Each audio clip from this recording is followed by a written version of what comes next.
You're listening to an Airwave Media Podcast. That's the German-American Bund, which was an American Nazi group, but it was led by German immigrants. So they hold this event, February 20th, 1939, Washington's birthday, at Madison Square Garden in New York City. And 15,000 people turn out to what they called a pro-American rally. And the stage had this backdrop of 30-foot image of George Washington, and on both sides, he's flanked by 1776 flags and swastikas.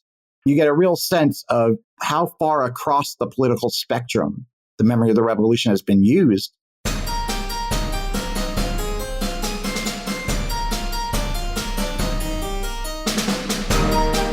Hello, and welcome to episode 408 of Ben Franklin's World, the podcast dedicated to helping you learn more about how the people and events of our early American past have shaped the present-day world we live in. And I'm your host, Liz Covart.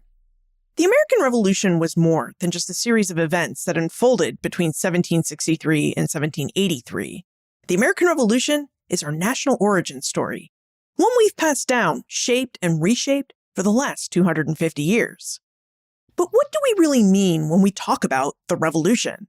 Whose revolution are we remembering? And how has the meaning of 1776 shifted from generation to generation? This month, April 2025, marks the 250th anniversary of the start of the American War for Independence. And before we start commemorating these big milestones in the history of the Revolution, I thought we should consider our memories of the Revolution and how these memories have shifted and changed over time. Michael Hattem, a scholar of the American Revolution and historical memory, joins us once again to discuss the American Revolution and its memory. You may remember Michael from episode 307, where we discussed his first book, Past and Prologue. In this episode, we'll join Michael to investigate the history of our memories of the Revolution by drawing on details from his new book, The Memory of 76, The Revolution in American History. Now, during our investigation, Michael reveals why the American Revolution has long been a source of unity and division in American life, how figures like Thomas Jefferson have actively shaped the public's memory of the Revolution for political gain, and how different Americans from Civil War-era Confederates to 1970s bicentennial activists have reinterpreted 1776 to reflect their own needs, identities, and aspirations.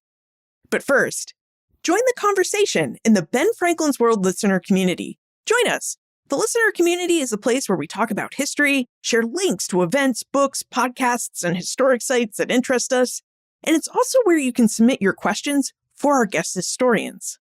The listener community is free to join. Visit benfranklinsworld.com/Facebook. That's benfranklinsworld.com/Facebook. I'll see you there.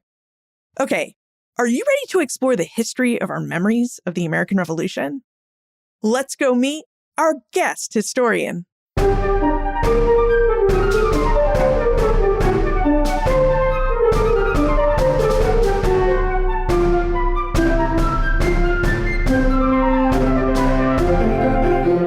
Joining us is a historian of the American Revolution and historical memory.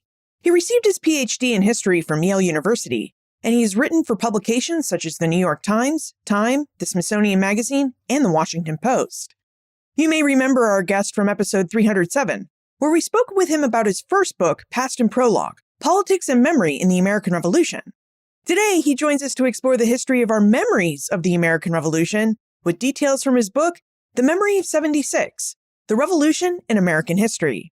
Welcome back to Ben Franklin's World, Michael Hattem. Thank you, Liz. It is great to be back. I think this is my fourth time, actually. Wow, it's kind of crazy how these things happen. I'm a repeat offender. Well, I suppose a guest appearance every 100 episodes or so is fair. Now, Michael, as you know, we're in the midst of the 250th anniversary of the American Revolution. And I don't know about you, but I've been to Barnes & Noble recently, and there are a lot of different books on bookstore shelves that explore the people, battles, politics, and all the different events between the period of 1763 and 1781, the period that most historians define as the American Revolution. Michael, your new book, The Memory of 76, takes a very different approach to its study of the American Revolution because it doesn't just look at the events that happened during the event itself. Instead, it looks at how Americans have remembered the revolution across generations. So How did you become interested in the memory of the revolution? And why do you think our memories of the revolution are something that we should explore and grapple with as we enter this big anniversary period? Yeah, so the idea for the book sort of originated around 2015, basically with the explosion of the Hamilton musical. I was in grad school at Yale, and my advisor at the time, as you know, is Joanne Freeman. She was sort of the foremost Hamilton expert. So she was really caught up in the whole storm of that. But the musical to me really seemed to be much more a sort of expression of Obama era politics, really, than anything about the revolution necessarily. So at that time, I was working on the dissertation that became Past and Prologues. I was already thinking about memory and how people remember the past and the way that those memories are shaped by the present. And then when I started my first teaching position after I graduated in 2017, one of the courses that I created was called The American Origin Myth. And that was really the basis for the book. I taught that at the New School in New York City, and I taught it again at Knox College. And the more that I taught it and researched for the book, it became clear that the conflicting ways that Americans have understood the revolution over time actually helped provide an interesting lens on American history generally. And then, especially as I started to work on the second half of the book, which is 20th century, basically, I realized that I was finding a lot of the origins of a lot of contemporary aspects of how Americans think about and fight over the meaning and the legacy of the revolution. So ultimately, the book became a sort of journey through American history, but through the lens of how Americans remembered and fought over the meaning and principles of the revolution. Yeah, as I read your book, I kept thinking about how historians will say a great history book is just as much about the time it was written in as the time it was written about. And I couldn't help but think about that idea as I read your book, The Memory of 76, and explored how Americans were thinking about the history and memory of the revolution, really from 1826 to the present day. Part of why I think it's important to study the memory of the revolution, or memory in general, is partly because it is a useful lens that tends to reveal more about the time that you're looking at than the history of the event itself. That's true even in the present. When Americans think about the revolution, when they look at the revolution, it's like they're looking into a mirror. We see ourselves in the revolution and we see the revolution in ourselves. That's the sort of line that I use in the book. And that's because how we think about the revolution, actually more so than the revolution itself, has been really central to our national identity and to our partisan politics for almost 250 years, basically. And so that's the central dynamic of the book, is how the revolution has shaped and been shaped by some of the biggest political conflicts that we've had throughout our history, and the role that it's played in how Americans understand themselves. Yeah, I think one aspect that really surprised me, but also really didn't surprise me about your book, The Memory of 76, is that the memory of the American Revolution has more often divided Americans than united Americans. And I don't think I'm unusual in that I believe history has the power to unite people, but I admit The Memory of 76 provides a really strong case that history more often divides people. Would you tell us why you think history tends to divide people, especially why the history of the American Revolution tends to divide Americans? Well, on the one hand, it does unify Americans, right? But it unifies portions of Americans. It unifies certain groups of Americans. In fact, that's the dynamic that plays out throughout the whole book, is that the revolution proves unifying to certain groups of people, and often in very different and directly conflicting ways. Part of why that is that the revolution, and certainly the memory of the revolution, how we remember the revolution, that is our sort of national origin myth. It's our national origin story. And we know this sort of fascination with origin stories in popular culture. Now every superhero has an origin story. But the reason that origin stories are important is that they set the tone. They set the agenda for the rest of the story. So the memory of the revolution plays this really unique role in our political culture, and has for 250 years, of being our sort of national origin myth. And it is in part because of that's been such a central factor in not necessarily defining our national identities or our civic identities, our many civic identities, but in providing a sort of language for the expression of those many identities. I think of the memory of the revolution as having provided a sort of shared language, whether it's terms like liberty, equality, republicanism, democracy, constitutionalism. You can't use any of those terms without also recalling, in some sense, the American Revolution. And so it's provided this language that we've used to express our political beliefs sort of in the present and also to express our visions of the future.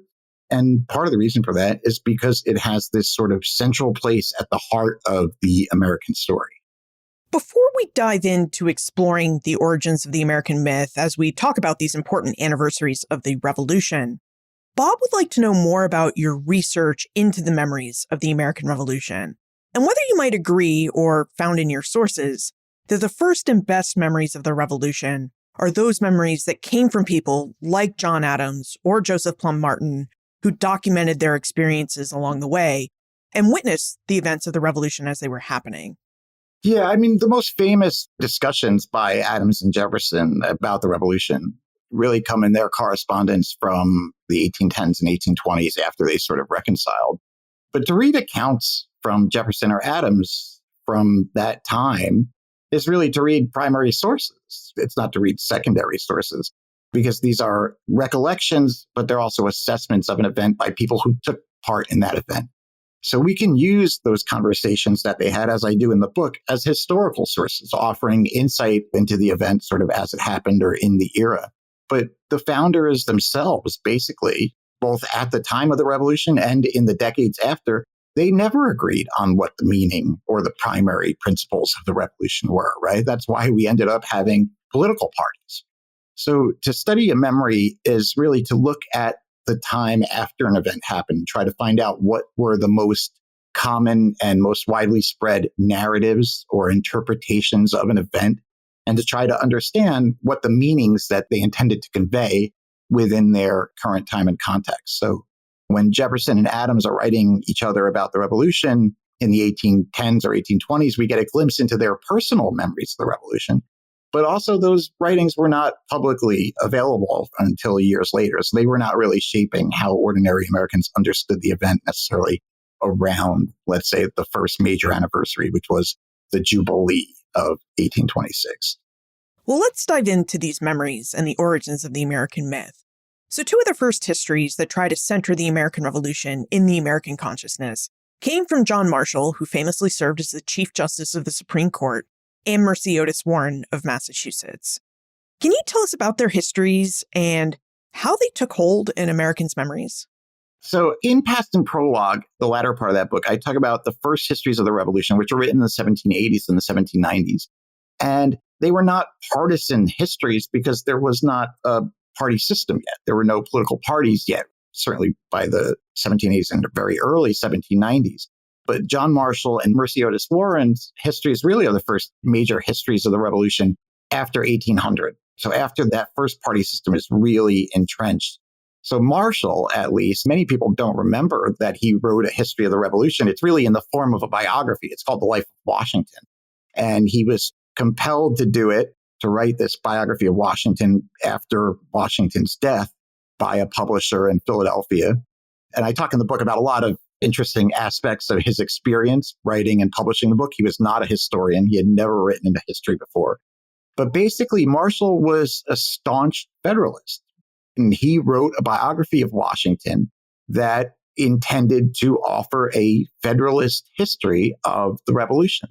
That is a history in which the Federalists are represented as trying to protect the results of a moderate revolution that stood in stark contrast to the violence and disorder of the French Revolution. And so he depicted Republicans, and this is at the end of his story of the Revolution, of course, but when he's talking about the 1790s, he depicts Republicans who supported the French Revolution as wanting to bring that violence and disorder into the United States. And the Federalists were the ones who were trying to protect the American Revolution from becoming the French Revolution. And that's the heart of the political conflict, really, between Federalists and Republicans in the 1790s and the 1800s. And it was also at the heart of the histories that they wrote. So when Jefferson found out that Marshall was writing this history of the revolution in the guise of a biography of George Washington, he knew immediately what Marshall was going to do. And he also knew how political the act of writing history was. He said that Marshall was writing the book principally with a view to electioneering purposes, and that he intended the book to come out like just right before the next presidential election. So there was a strong sense that history was sort of inevitably politicized because of the nature of American politics at this time, where now this first party system was really entrenched. Jefferson actually tried to get Joel Barlow, who was a well-known sort of poet, to write a Republican history of the Revolution to sort of counter Marshall's book, one that would depict Republicans as trying to secure the revolution from the Federalists, who they would depict as trying to turn the nation into a monarchy and put it back under the thumb of Great Britain. But he never really did that. Mercy Otis Warren did write a Republican history of the Revolution, but a small r Republican history of the Revolution.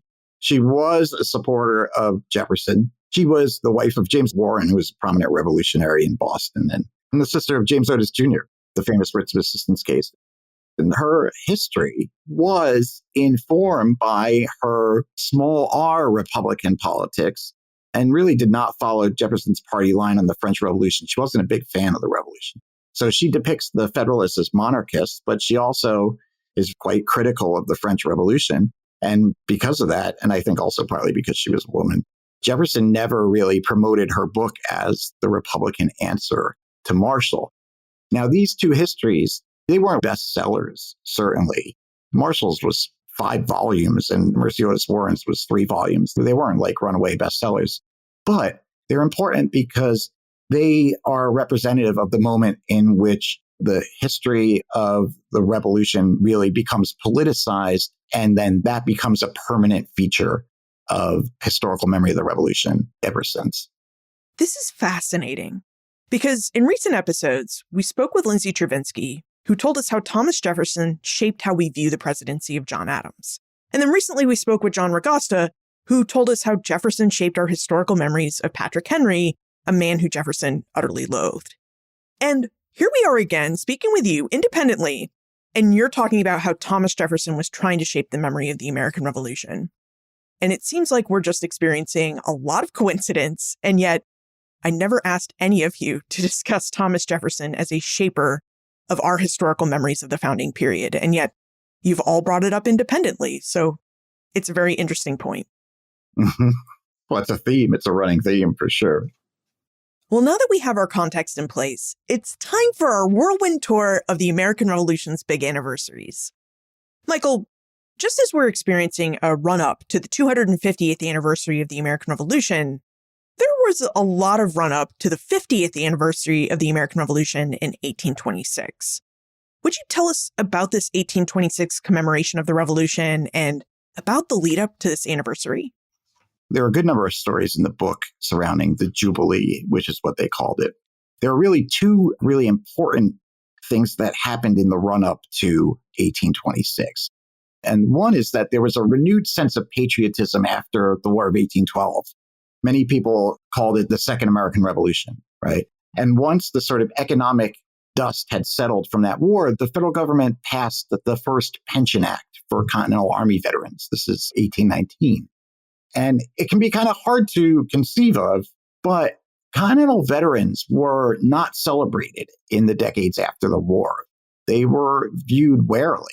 They were a standing army at a time when standing armies were seen as threats to a republic. And the army was mostly made up of young boys and old men who had really few attachments to their local communities, which is why they joined the Continental Army, unlike the men who served in the state militias. But after 1812, there was a growing sense that the revolutionary generation was starting to die off. There was this renewed interest and appreciation for these veterans.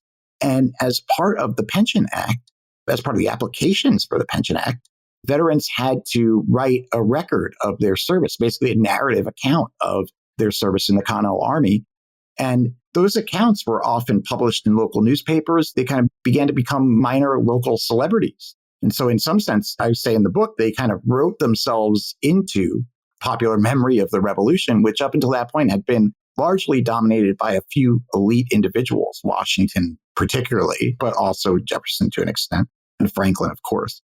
And then this was followed very closely by Lafayette's tour in 1824 to 25. And that tour was a major national event. And everywhere that Lafayette went, He visited each state at least once during this tour. Everywhere he went, pride of place was given to these Continental Army veterans. They were invited to the dinners that were thrown for Lafayette and the parades that were held for him, basically at each town they stopped in. And this, on top of the Pension Act, really brought the Continental Army veterans into the public consciousness to a really unprecedented degree. And they literally wrote themselves back into the memory of the Revolution with some help from Lafayette. This incorporating of these ordinary soldiers into the popular memory of the Revolution begins, in a small way, a process of democratizing the memory of the Revolution and of expanding the cast of characters of who gets to be included in it. That is a theme throughout the rest of the book. That is a process that kind of begins here in the 1820s that has continued sort of apace. I give other examples in the book, the abolitionist movement and the women's rights movement, and how that impacted the inclusion of under-recognized, underappreciated, marginalized groups in the memory of the Revolution. We tend to think that that's like a thing that started happening in maybe the 1970s or after, but it's part of a long tradition in the history of the memory of the Revolution. When you say democratizing the American Revolution, what do you mean? Do you mean just this process where soldiers, by applying for a pension for their service in the American Revolution, the War for Independence, rewrote themselves into the memory of the Revolution, or do you mean something else? Yeah, I mean that it's becoming more inclusive, because it is absolutely at the peak of uninclusive at the beginning, right? If it's just Washington, Jefferson, and Adams, pretty much, and some military heroes. It is a small first step, of course, into expanding who gets to be included in the popular memory of the Revolution. And it begins in the 1820s with these ordinary soldiers, but then, of course, continues apace really right down to the present. And in the book, I argue that it is the beginning of this long process, of which many historians today, that is a major part of why they do the work that they do. And it's not that it's new academic trend or methodological innovation, really. It has a long tradition in the history of the memory of the Revolution. Now, after the 1826 festivities, as the early American Republic gave way to the antebellum or pre-Civil War period, the memory of the American Revolution and the founders seemed to become what Michael refers to as a sectional issue. That's an issue of difference between the so-called free states of the North and the slave states of the South, and of course, there were states in the West as well.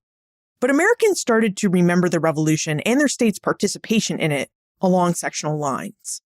Michael, would you tell us about the sectional divide in historical memory and how memories of those who lived in non-slaveholding states became different from the memories of the Revolution held by those in slaveholding states?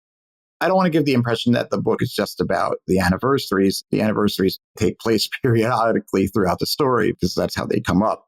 For the antebellum period, one of the things that I found was that changes in how the Revolution had been remembered typically mirrored the changes in American politics more broadly. And of course, in the 1830s, 1840s, 1850s, as American politics became sectionalized, sort of strictly divided between North and South, so did the memory of the Revolution. That is to say that the North and the South really developed sort of different memories of the Revolution in this period, just like they, by the 1850s, had basically their own political parties. And that story really begins in the 1830s with the abolitionists. Abolitionists really seized on the memory of the Revolution, and especially the Declaration.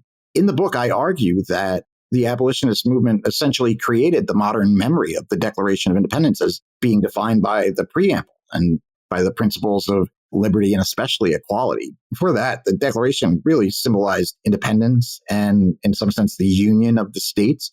But it was really through the abolitionist sort of constant references to the Declaration, to its preamble, that the meaning of the Declaration changed in the popular memory.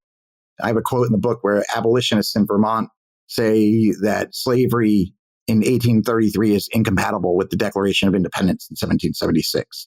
And there's another quote from an anti-slavery society in Massachusetts where they call the Declaration the fundamental document of our national existence. And that's really important because it's emblematic of the fact that the abolitionists defined the Revolution by the Declaration. And they defined the Declaration by the principles of liberty and equality. But for Southerners, obviously, that was not the case. And one of the things that they did to dismiss the abolitionists was to dismiss the Declaration, in a sense, or certainly its preamble. One Southern paper called the phrase, "all men are created equal," nothing but a rhetorical flourish. And they blamed the use of the declaration by abolitionists for the spread of abolitionism. One Southern writer said that in the hands of the abolitionists, the Declaration had become a very seditious instrument. And so for Southerners, the Constitution was the defining document of the Revolution because it was their primary tool for protecting slavery. But the irony of that story is that by the 1850s, many of the most radical abolitionists also came to see the Constitution as a pro-slavery document. William Lloyd Garrison sort of famously called the Constitution a covenant with death and an agreement with hell, and set a copy of the Constitution on fire at a very infamous sort of July 4th event in Framingham, Massachusetts in the 1850s.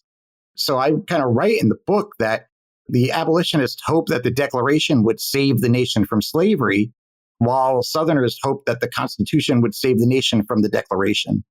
And this creates a sort of new dynamic in the memory of the Revolution that also would become a sort of consistent theme. And that is the sort of contest between the Declaration of Independence, this sort of radical document with ideas about liberty and equality and the right of resistance, and the very conservative Constitution, which is fundamentally about governmental structure, law and order, and in the 19th century, protecting slavery.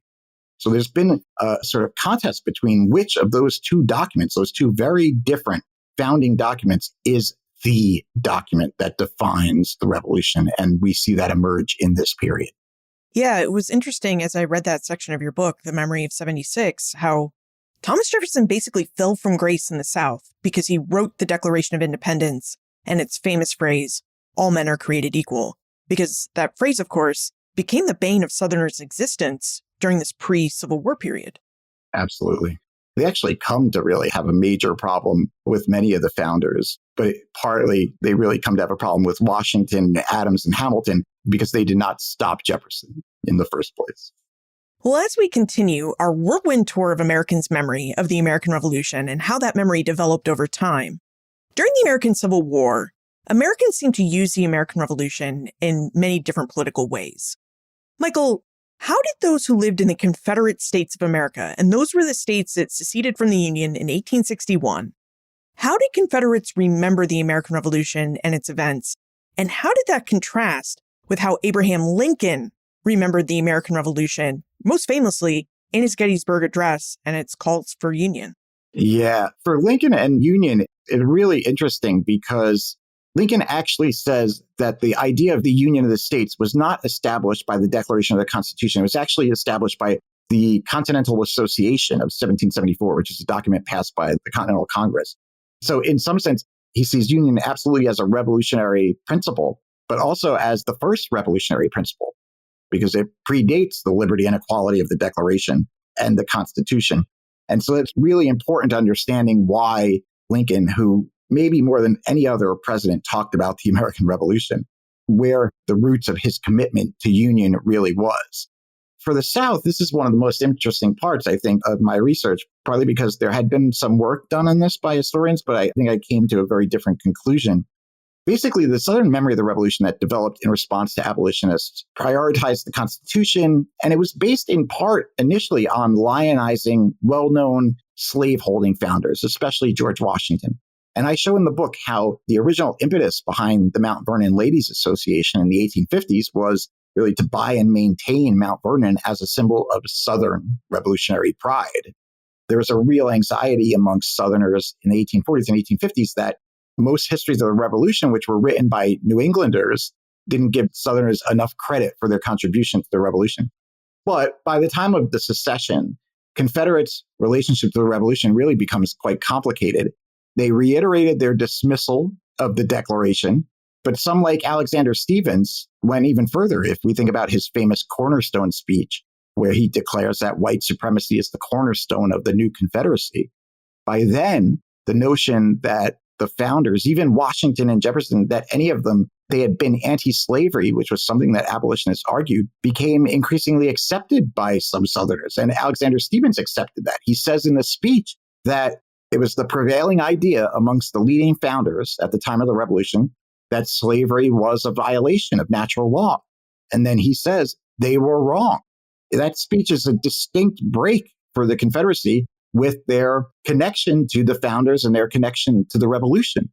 And they'd already broken their ties to the Declaration. And then they also start to make arguments about the Constitution, saying that the founders never intended that the Constitution was supposed to be perpetual, that the founders believed that if you wanted to leave the Union, you could at any time. Basically, they had to break with the Declaration, and then they had to break with the Constitution in some sense to try to go on and create a new nation, right? Because the Declaration and the Constitution were their primary ties in historical terms to the United States. And so ultimately, they reject the legacy of the Revolution as an important part of separating from the United States.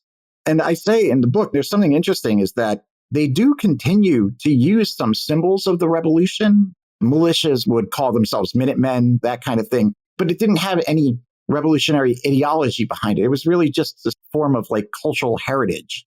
And those symbols, they didn't have the revolutionary meanings behind them anymore. So they could kind of mean whatever they wanted them to mean. And in some ways, that's actually very similar to how Southerners refashioned their identity after the Civil War. They would continue to identify with the Confederacy and its symbols, right? The Confederate flag. And this is something that still goes on, but without necessarily intending to convey the specific message that, say, slavery should be restored. And it would be decades, really, before Southerners could start to reclaim and reestablish their connection to the Revolution as part of their sort of American civic identities. And that, too, was an important part of their sort of reintegration into the body politic of the nation that is the core of that section of the book. That was something I found a little jarring, that Southerners basically said, okay, we're not going to honor the 4th of July or any other aspects of the Revolution.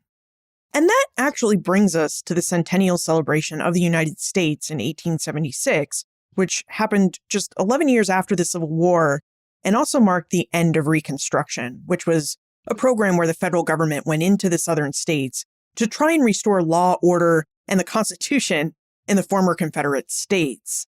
And the end of Reconstruction really seemed to cast a kind of, I don't know whether pall is the right word, but it seemed like Americans felt those sectional tensions of the Civil War in 1876 at the time of the nation's centenary. Yeah, absolutely. So the centennial was seen by many people as an opportunity to try to tamp down the remaining sectionalism. Reconstruction ends basically in 76, 77 because the will to continue it, to keep the federal government in the South, to enforce equality and to protect African-American citizens. The will among the population in the North to continue to do that is not there. And partly that's because there's a panic of 1873. So the economic recession that comes out of that is sort of at its peak. So there's an effort to tamp down sectionalism. There's an effort to use the centennial to sort of celebrate the industrial development of the United States, which itself is partly a product of the Civil War. Then thirdly, it's to commemorate the past. But there was a lot of energy behind the centennial. I think that's because of the problematic circumstances that Americans found themselves in. I found that when things are going well, the energy behind these kinds of major celebrations is kind of low. The 150th anniversary in 1926, at the height of the Roaring Twenties, it was not nearly as big a deal as the centennial. But given the circumstances, there's the close and very corrupt Hayes-Tilden election, right, which creates a constitutional crisis around the outcome of that election. There's the end of Reconstruction, the panic of 1873, the recession caused by that. And that ultimately leads to a lot of labor unrest and the Great Railroad Strike. So there's a lot of uncertainty as the centennial approached. The main event of the centennial was this exposition, the Centennial Exposition in Philadelphia, which is basically a World's Fair. It ran from the spring to the fall at Fairmount Park. 37 countries sent exhibitions to this huge Centennial Exposition.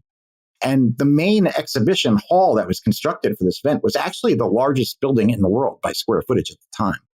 Over the course of that 6 or 7 months, hundreds of thousands of people streamed into Philadelphia to attend the exposition. They saw lots of things for the first time. Bell's telephone, one of the first typewriters, could only do capital letters though. They saw a mechanical calculator. They saw the arm and the torch of the Statue of Liberty. And the exposition actually introduced a number of foods to visitors for the first time, like ketchup and root beer and popcorn.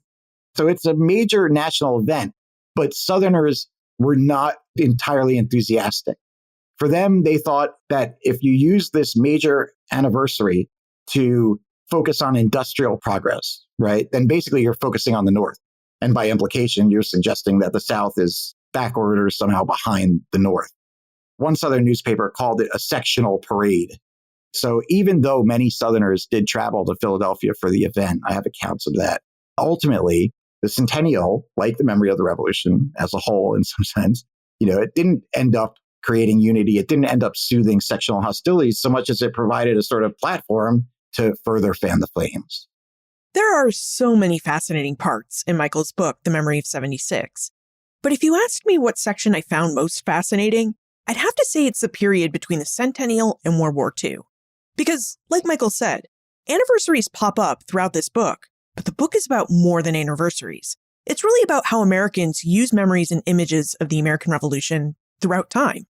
And I found this period between 1876 and 1945 so interesting, because this is the period where we start to see the rise of historic preservation and heritage tourism. It's also the period that gave birth to the term Founding Fathers. So let's take a quick moment to thank our episode sponsor, and then when we get back, let's talk about why this period is so fascinating. Do you ever feel like history is unfolding right before your eyes? Our present-day headlines and news articles are full of stories with connections to early American history. Introducing History Behind the Headlines, a brand new newsletter from Ben Franklin's World. Each issue uncovers the historical roots of today's biggest stories, helping you see the early American past in today's present. Stay informed, see connections, and think historically. Subscribe for free at benfranklinsworld.com/newsletter. That's benfranklinsworld.com/newsletter, because the past is always present. Michael, would you provide us with an overview of this period between 1876 and 1945? And tell us why we start to see the rise of the preservation of Monticello, the creation of Colonial Williamsburg, and even a focus on a select group of founders called the Founding Fathers? There's so much there. I think of this as the birth of the sort of modern ways that we fight over and think about the revolution is really in this period around the turn of the 20th century. The key things that happened in the 1890s really is the creation of hereditary patriotic societies, like the Sons of the American Revolution, the Daughters of the American Revolution. And they're really established because in the context of unprecedented waves of immigration into the United States from Southern and Eastern Europe. And there's a real sense amongst a lot of Americans, especially elite Americans, that this mass emigration was diluting what they understood as quote unquote Americanism. And they worried that working class Americans would adopt these immigrants' non-American ideas, right, like socialism. And so it was an explicit part of their mission to educate immigrants about quote unquote good citizenship. And the memory of the revolution was a primary tool that they used basically to try to assimilate immigrants. And one of the interesting things about that is these hereditary groups, they really reinforced the class and racial hierarchies of the time, right? So many middle-class Americans joined these groups as a way of distinguishing themselves from the lower class who had more contact with immigrants. By joining these groups, middle-class people could be assured that they were associating with proper Americans because their membership was based on having a verifiable ancestor who fought in the revolution. So membership served as a credential, confirming the sort of purity of their Americanness. And this really creates a hierarchy, right, for Americans' relationship to the revolution. The idea there is that they claim to have a hereditary right to define the revolution. And the implication there is that some Americans had greater claims to the legacy of the revolution than others, and then by extension to the nation itself. But the major changes of what you're talking about or alluding to happens in the very early 20th century. And this is when we start to see the beginning of the sort of modern partisan divides over the memory of the revolution. So you have progressives in the early 20th century who are reformers. They're seeking more democratic reforms, labor reforms. One of the ideas that they come up with is the idea of a living constitution. And that's the idea that the Constitution needs to change and adapt with the times. Of course, there are a lot of conservatives in the early 20th century in both parties, both the Democratic and the Republican parties, who of course oppose all kinds of these reforms. But one of the flash moments really comes in 1913 when Charles Beard, who is a historian at Columbia, writes a very controversial book called An Economic Interpretation of the United States Constitution. Basically, he argues in the book that the founders at the convention had really just voted according to their own financial self-interest. And the book really sets off a firestorm of reaction across the country. Conservative newspapers attack Beard. Some of the most famous headlines were, "Famous professor says Constitution is work of crooks." Another, my favorite, read, "Scavengers, hyena-like, desecrate the graves of the dead patriots we revere." And it's really in response to this controversy over Beard's book that Warren G. Harding coins the term founding fathers at the Republican National Convention in 1915. That phrase has become so ubiquitous in American culture, right, in the 20th century. But it is worth thinking about why it was coined and what it intended to convey. Beard and progressives had seemingly denigrated the founders, and this term was meant to sort of reassert conservatives' reverence for the founders. But it's not just any reverence, it's patriarchal reverence. The founders were now fathers with all the status that entailed, right? Given the gender roles of the early 20th century. The phrase I use in the book is the founding fathers know best. And to be good citizens then meant to play the role of obedient children to the founding fathers. And so progressives who wanted reform were sort of cast as the disobedient or rebellious offspring. And this is the crux of the two new forms of patriotism that really hardened, I guess you could say, in the early 20th century.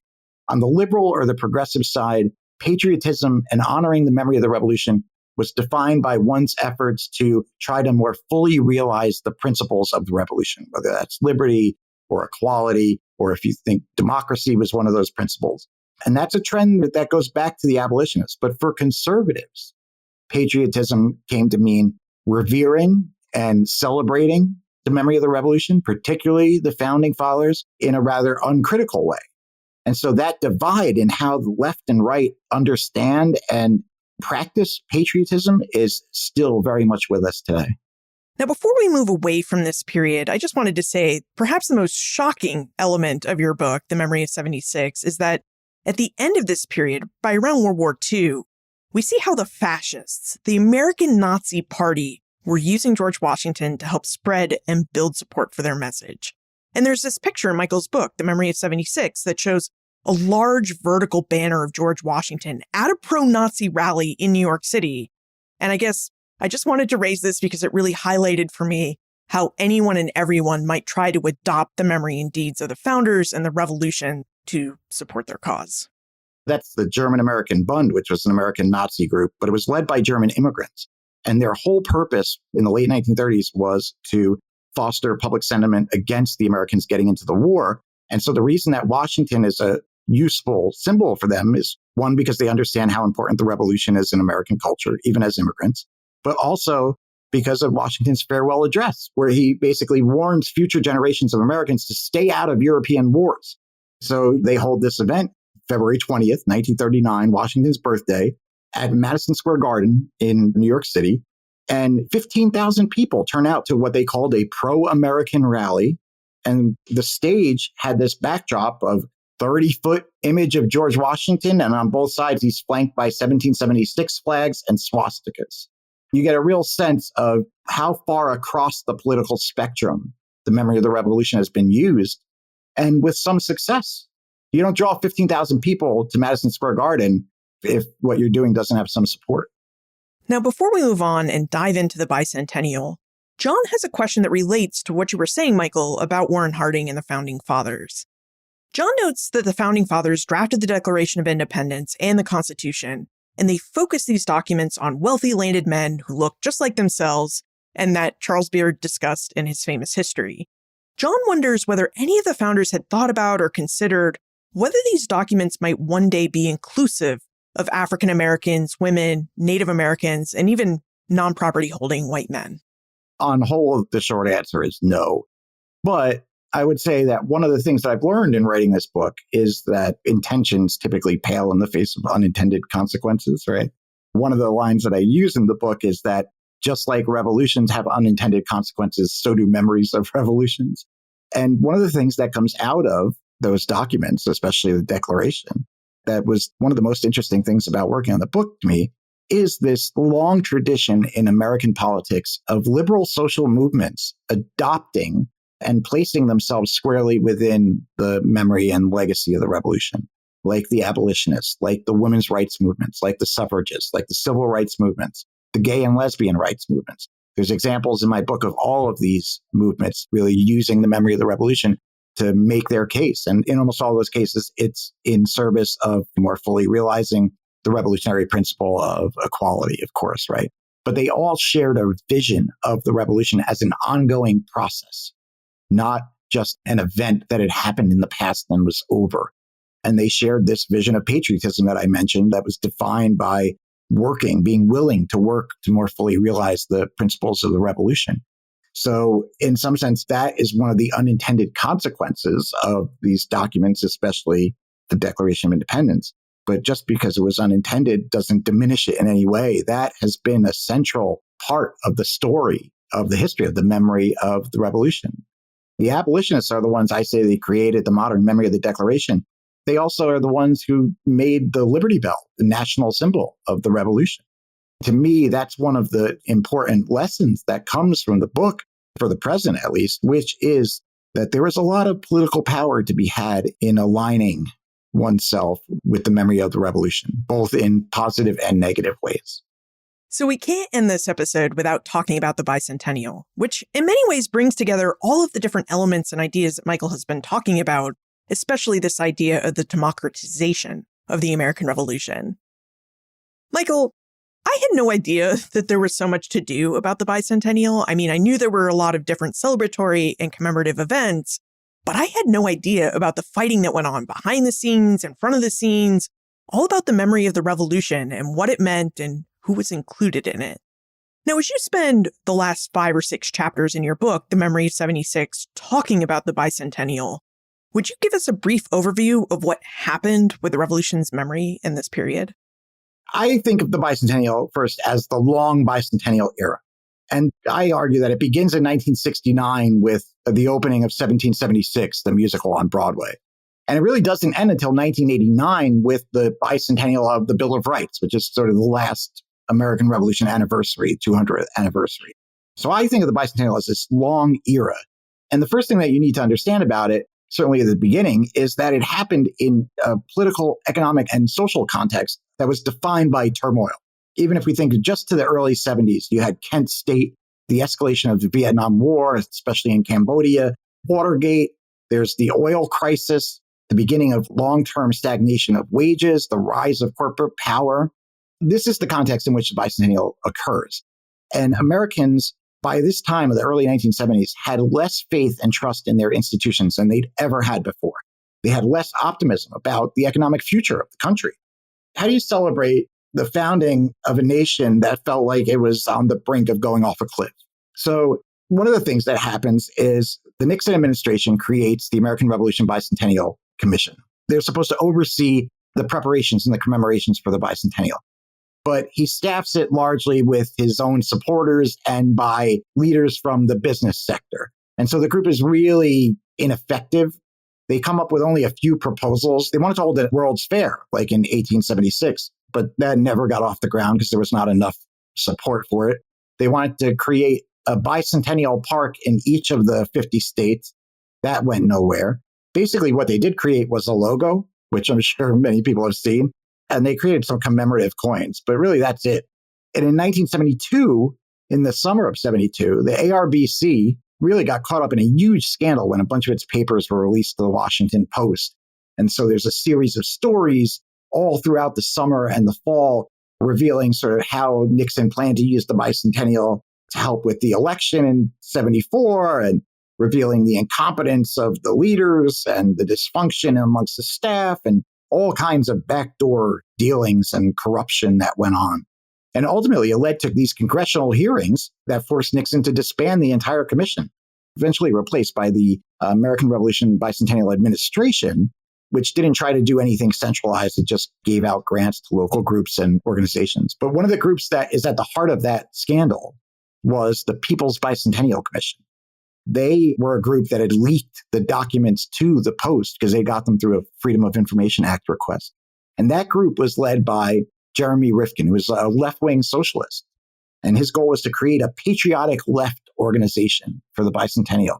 And their primary message was anti-big business, saying big business was out of control and it was having a severe impact on democracy and the democratic nature of the economy.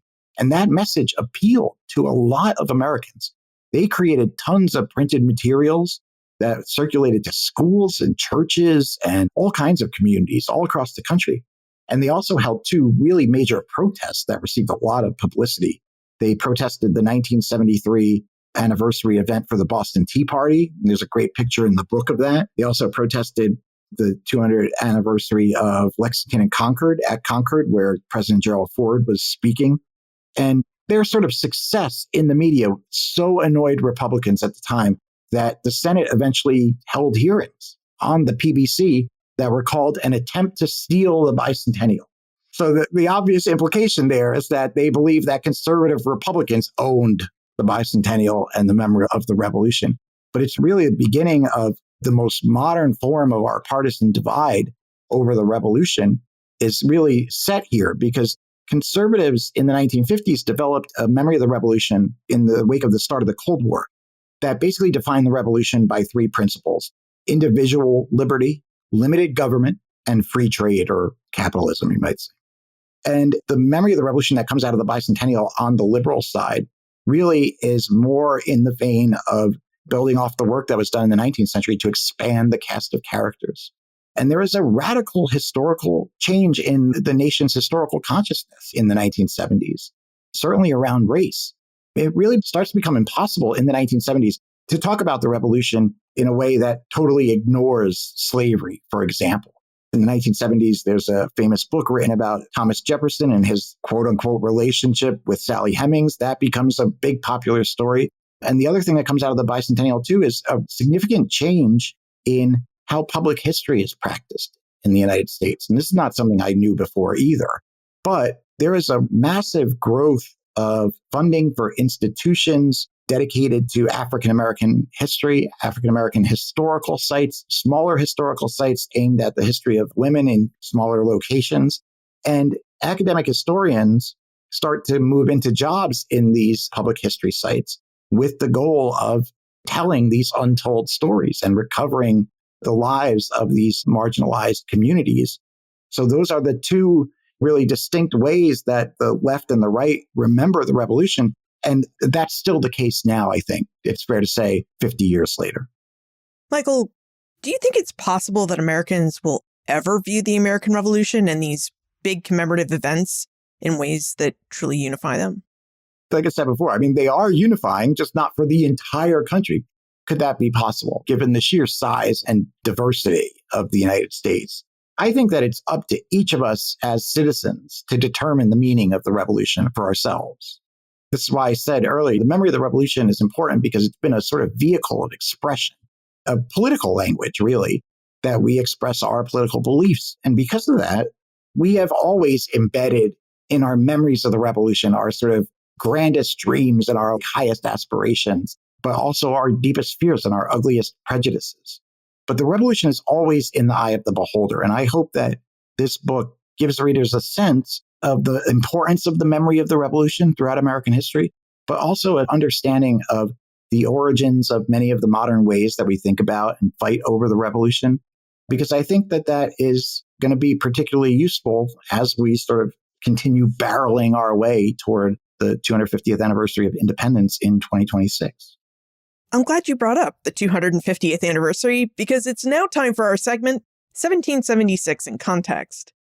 We're in the midst of the 250th anniversary of the American Revolution, and we'd like to know, in your opinion, what do you think we should focus on during our 250th anniversary commemorations of the American Revolution? That's really an enormous question, but I would say one of the things that has happened out of the previous anniversaries, certainly the centennial and also the bicentennial, is that there has tended to be, certainly on the ground, less of a focus on the history of the revolution than on local history. Lots of those ARBA grants that went to local communities were used not for things having to do with the history of the revolution, if only because The revolution happened within a very limited geographic range of the current country, geographically speaking. So their efforts went towards using the bicentennial or the centennial to highlight their own local histories and to learn more about their own local histories. And I expect that that will also be the case this time. So there's that. And I think that that's a good thing. I don't think that the sole focus of an anniversary like this has to be on, say, 1776. Remember, this is just one of many revolution anniversaries to come. This is not the anniversary of the entire revolution. There will be a lot of time to think about and commemorate the revolution. But promoting local history is a good way of engaging local communities. And the more that they know about their own local histories, the better off they are. I will say, a little taken aback by the sort of similarities with the bicentennial that I see. So, for example, I argue that the bicentennial era starts with 1776 on Broadway. You could argue that the long 250th era starts with the Hamilton musical opening on Broadway. The bicentennial was marked by presidential scandal and corruption, and we have that going on. There was economic uncertainty in the bicentennial era. We have that going on. There was growing distrust in institutions. That's another sort of analogous development. So there are actually a lot of similarities I see, certainly in the path to the 250th with the bicentennial at 50 years ago. And a lot of those elements, as we'll find out when we read The Memory of 76, were also in the centennial as well. The economic uncertainty, the distrust of government. And again, we see this even in 1926. So in some ways, I suppose we're just having a typical anniversary commemoration of the revolution. Now, Michael, as we assessed at the start of our conversation, you show up on this podcast about every 100 episodes or so. So what do we have to look forward to in the next few years? I've been doing a lot of speaking for the book, which has been great, but I have been thinking about a new project, done some preliminary mapping for it. My working title is Revolutionary Generations and how the generation gap helped shape the American Revolution.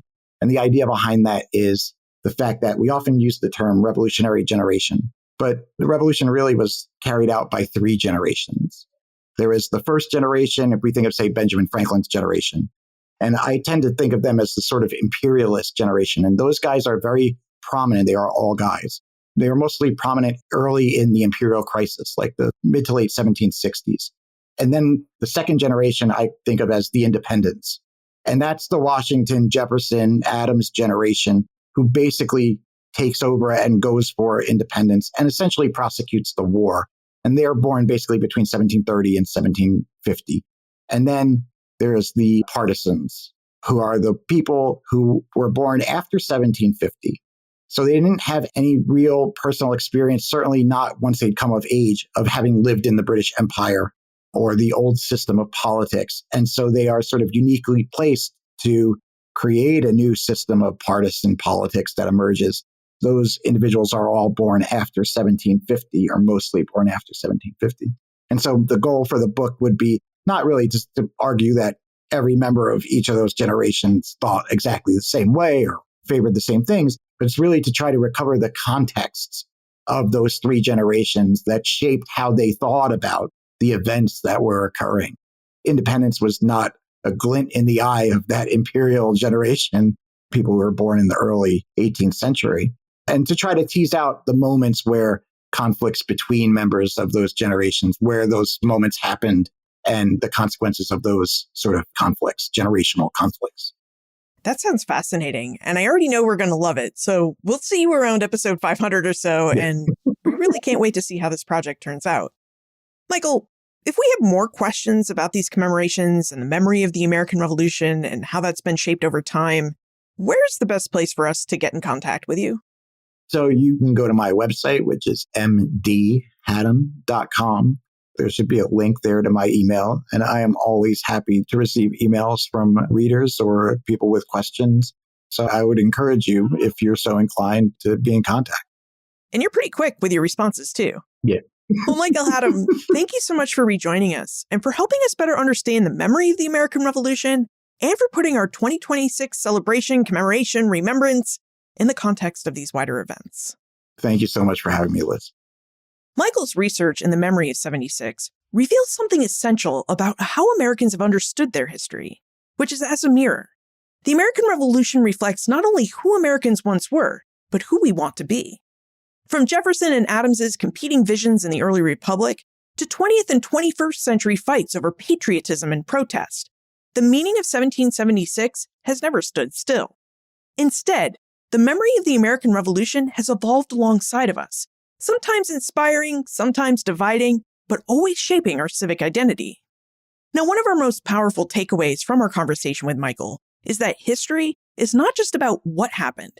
It's also about how we choose to remember what happened, how we choose what to emphasize, and how we choose who to include.